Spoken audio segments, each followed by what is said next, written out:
7월 3일 금요일입니다. 평면목 창세기 39장 하나님께서 함께 하셔서 형통한 자라는 주제로 말씀을 나누겠습니다. 먼저 기도로 시작하신 후 성경을 1에서 3회 읽기 바랍니다. 꾸준한 영성 훈련은 당신의 인생을 변화시킵니다. 말씀 다 읽으셨습니까? 첫 번째, 유다와 요셉. 38장에서 유다의 이야기는 한 장으로 끝이 납니다. 요셉의 이야기에 갑자기 끼어든 듯한 느낌이 들지만 38장은 요셉의 이야기로 다시 시작하는 39장으로 연결되는 부분들이 있습니다. 이후 50장까지 계속되는 요셉의 이야기에서 유다의 역할은 굉장히 부각이 됩니다. 아마도 창세기 저자 모세는 이것을 염두에 두고 유다의 이야기를 여기에 기록한 것 같습니다. 1절입니다. 요셉이 이끌려 애굽에 내려가매 바로의 신하 친위대장 애굽사람 보디발이 그를 그리로 데려간 이스마엘 사람의 손에서 요셉을 산이라. 요셉이 이끌려 애굽에 내려가매로 39장을 시작합니다. 38장의 유다 이야기도 그 후에 유다가 자기 형제들로부터 떠나 내려가서 라고 비슷하게 시작을 합니다. 요셉은 팔려서 내려갔고 유다는 자기의 의지로 내려갔습니다. 7절입니다. 그 후에 그의 주인의 아내가 요셉에게 눈짓하다가 동침하기를 청하니. 38장에서 유다는 창녀의 유혹에 넘어갔지만 39장에서 요셉은 주인의 아내의 유혹을 거절했습니다. 유다는 죄를 짓고 후회를 했지만 요셉은 죄에서 승리했습니다. 창세기 저자는 두 장을 비교하면서 죄에 대해서 다른 선택을 한 것을 정확하게 보여주고 싶은 것 같습니다. 유다는 야곱의 족보를 계승하는 장자였고 요셉은 영적으로 족장 직분을 계승하는 장자였습니다. 38장이 왜 갑자기 여기에 나왔을까 하는 저자의 의도를 지금까지 알아보았습니다. 묵상을 통해서 말씀을 깊이 이해해 보시길 바랍니다. 두 번째, 형통한 자. 요셉은 하나님께서 주신 꿈을 품은 자입니다. 형제들에게 팔려 애굽까지 왔지만 하나님께서는 사명자인 요셉과 늘 함께 하셨고 갈 바를 인도해 주셨습니다. 2절입니다.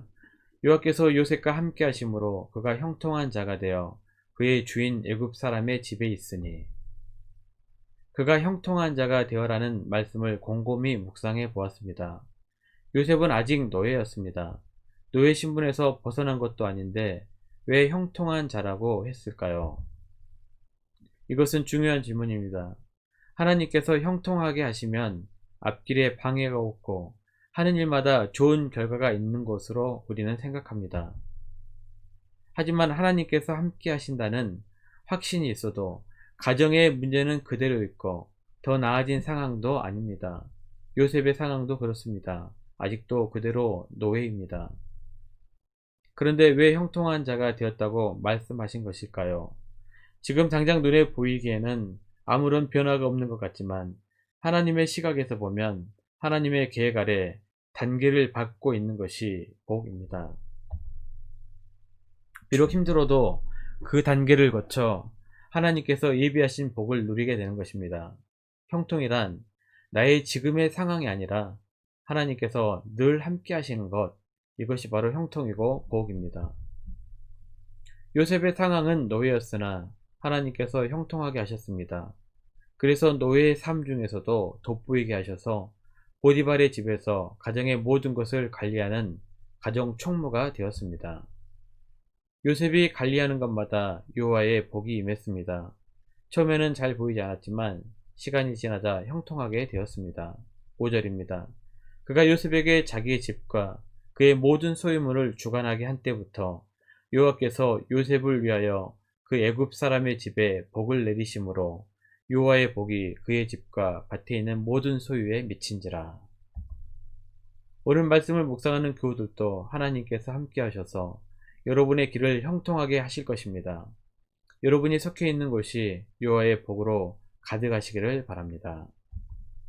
세 번째, 사탄의 유혹은 어디에나 있다. 보디발에게 신임을 받고 하나님의 복이 임하게 되니 사탄의 공격이 있었습니다. 욥이 시험을 당한 것처럼 요셉도 시험을 당합니다. 사탄의 시험의 도구로 사용된 사람은 보디발의 아내였습니다.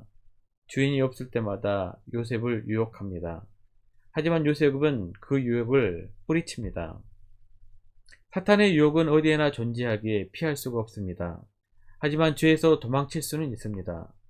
우리 머리 위로 새가 날아가는 것은 피할 수 없지만 머리 위에 둥지를 트는 것은 막을 수 있습니다. 고린도전서 10장 13절 14절입니다.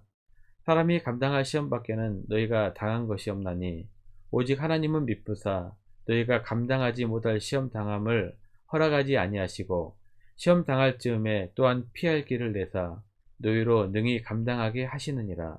그런즉 내 사랑하는 자들아 우상 숭배하는 일을 피하라. 죄를 짓지 않는 가장 좋은 방법은 유혹에서 이기는 것이 아니라 피하는 것입니다. 하와도 아담도 유다도 유혹을 이기지 못했지만 요셉은 유혹에서 도망쳐 피했습니다. 우리 주변의 유혹과 시험은 널렸습니다. 그것을 이기려고 하지 마십시오. 그냥 피해 도망쳐야 합니다. 사탄은 우리보다 똑똑합니다. 죄에 빠지지 않는 비결은 피하는 것입니다. 마지막 네 번째, 누명. 보디발의 아내는 요셉에게 송일홍의 누명을 씌웁니다. 요셉이 유혹에서 도망칠 때 옷을 놓고 온 곳이 거짓 증거가 되었습니다. 요셉은 형들에게도 채색옷을 빼앗겼고 여기에서도 옷을 빼앗겨 곤욕을 치르게 됩니다. 요셉은 누명을 쓰고 옥에 갇히게 됩니다. 그런데 주의 깊게 봐야 할 말씀이 있습니다. 20절입니다. 이에 요셉의 주인이 그를 잡아 옥에 가두니 그 옥은 왕의 죄수를 가두는 곳이었더라. 요셉이 옥에 갇혔으나. 노예가 주인의 아내를 범했다면 사형이 아닐까요? 게다가 옥에 갇힌다고 해도 노예를 가둔 감옥에 갇히지 않고 어떻게 왕의 죄수를 가두는 곳에 갇혔을까요? 이것이 바로 하나님의 계획 아래에 있는 형통함입니다.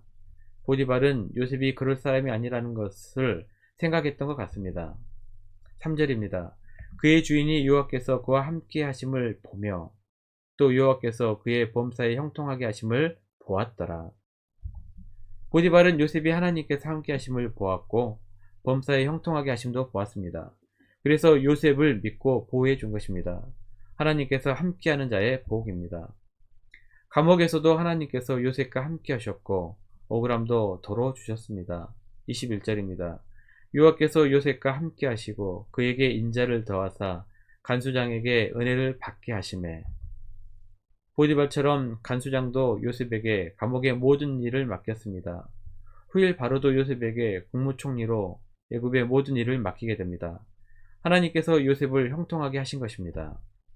23절입니다. 간수장은 그의 손에 맡긴 것을 무엇이든지 살펴보지 아니하였으니 이는 여호와께서 요셉과 함께 하심이라. 여호와께서 그를 범사에 형통하게 하셨더라. 말씀 요약합니다.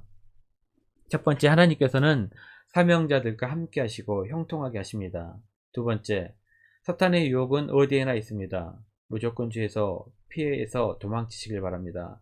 세 번째, 어떠한 상황에서도 하나님께서 함께 하셔서 일으켜 세워주십니다.